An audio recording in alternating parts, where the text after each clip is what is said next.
sasakyan nyo yung yung pinaka center stand.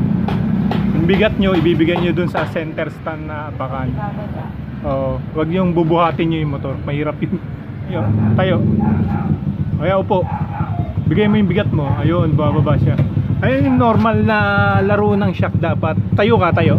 Pagka walang sakay, tapos pagka sinakyan niya, bumababa siya.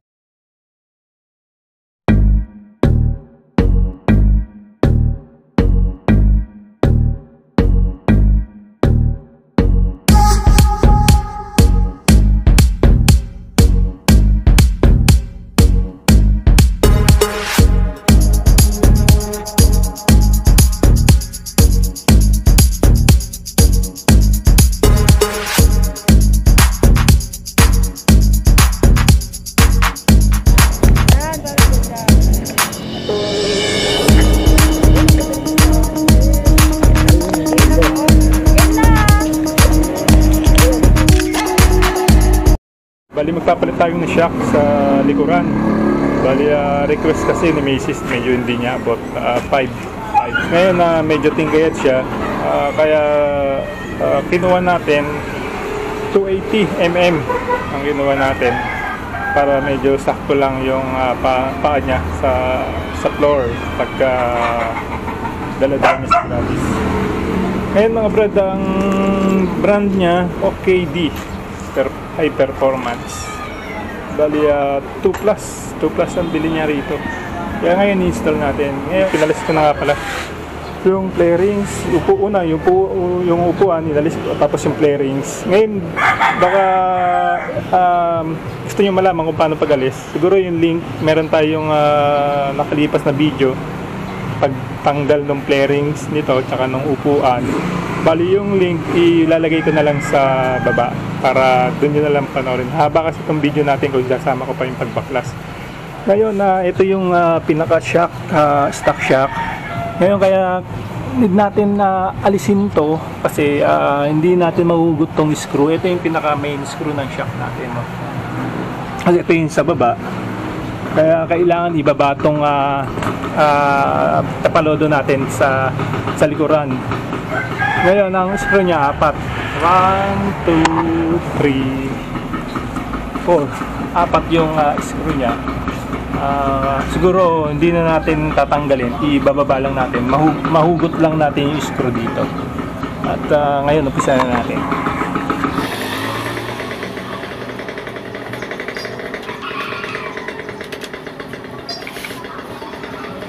Dali ang size nga pala ng nito, bolt dito. Number 8 siya, mga brad.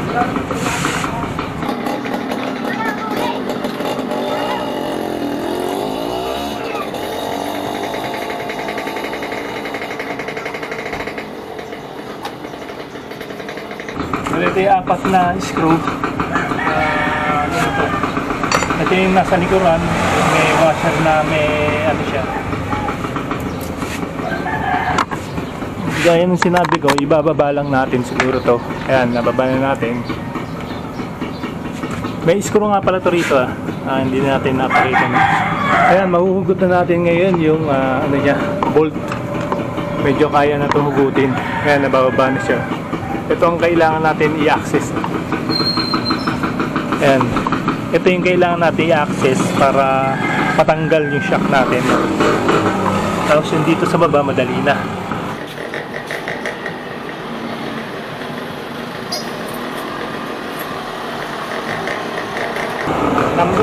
Number 12 nga pala siya. Yung pinaka main na screw ng shock, number 12. Luwagan muna natin doon, tapos luwagan din natin dito.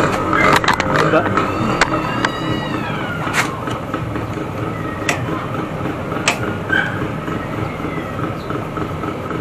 Ngayon sa mga nagtatanong nga pala ano yung mga basic tools ni Grabis. Siguro gagawin natin ng other video para mapakita natin sa inyo.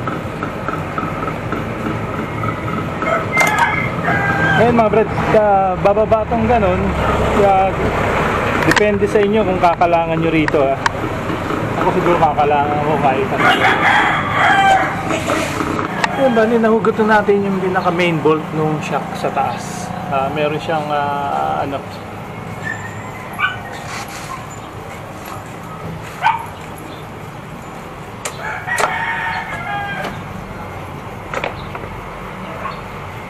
ayun, nahugot na natin. Tapos meron siyang, bali ngayon mga brad, naalis na natin tong shock, no? Bali meron siyang washer, nakasama na yung bushing niya. Ngayon ito kailangan natin kunin to para mailipat natin doon sa bagong shock. Tinanggalin natin yung bushing sa stock niya, ilalagay natin ngayon dito. Ngayon tatanggalin natin to. Ang tanggal na, hugutin na lang natin. Tanggal na siya. Ngayon papalit lang natin to. Ayan, siya na yung kakabit natin ngayon. Ikakabit na lang natin.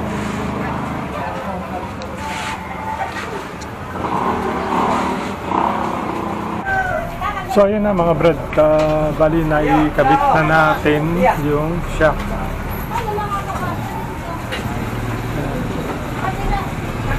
Ngayon ibabalik na lang natin yung ano niya, flarings, tapos tetestingin natin. Patetesting natin kay Mrs. kung sakto yung ano ng shock niya, no?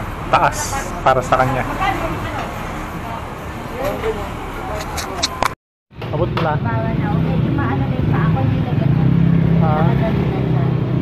Abot na? Oo.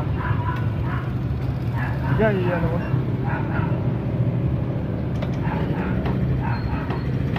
Hindi kayo kababa? Tama yung gano'n? Hindi, tama yung ano? Ayun. Pwede pa natin lambutan yan. Okay. Pag may angkas, bababa ng gusto. Okay na yan. Sige, baba ka nga. Upo ka. Bigay mo yung bigat mo. Yung normal lang, normal na upo. Tayo ka, tayo. O, tapos upo. Yung bumababa rin siya. Okay na yung ganyan.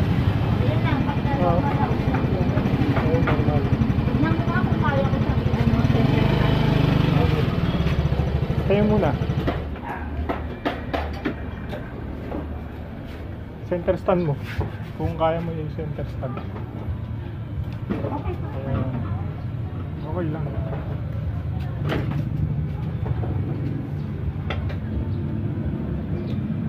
Kaya pa, hindi pa ganun kabigat ka ganun. Oo. Ayun, ganyan yung tamang center stand. Sige, ulit, pakita natin. Lalo din sa mga babaeng nag-motor. Ayan. Baga apakan nyo. Sasakyan nyo yung ano, yung pinaka center stand. Yung bigat nyo, ibibigay nyo dun sa center stand na apakan. Oo, wag yung bubuhatin nyo yung motor, mahirap yun. So tama lang yung ano niya, yung pag upo mo, bumababa pa siya. Ulit nga, upuan mo pa nga ulit. Upuan mo lang siya. Tayo ka lang, tayo. Tayo. Kaya upo. Bigay mo yung bigat mo, ayun, bumababa siya. Ayun yung normal na laro ng shock dapat. Tayo ka, tayo. Pagka walang sakay, tapos pagka sinakyan niya, bumababa siya ng mga ilang inch. Ayun, ganun mga brad. Okay na. Ayun, okay na tayo mga brad. Na-install na natin yung OKD High Performance. Okay naman siya. Bali, nakita nyo naman kanina na nung pinaupuan ko si Mrs. bumaba ng mga ilang inch o ilang ano, no, mm yung itong shock na to. Yun yung normal, no. Ganon din sa unahan. Bali pagka normal na naka ano siya, stand, tapos inupuan nyo, kailangan bababa siya ng mga ilang guhit o ilang inches o ilan na cm bababa dapat siya. Kasi pag hindi mo bababa yan, masakit sa puwet yun. Hindi normal yung shock nyo. Baga. Bali ito yung kinabit natin na malambot na adjust. Ngayon, ang adjust na lang nito pag kailangan mong itigas o may angkas ka na medyo mabigat, ibababa mo to. Bagay, ibababa mo tong ano na to. Ayun, congrats nga pala sa Manila chapter, Gravis Manila chapter, sa katatapos lang nilang charity rides sa may Bulacan, Kalumpit, Bulacan. Congrats mga ka-Grabis. At shoutout na rin kay Chino Roses ng Cavite. Grabis Cavite naman ang group niya.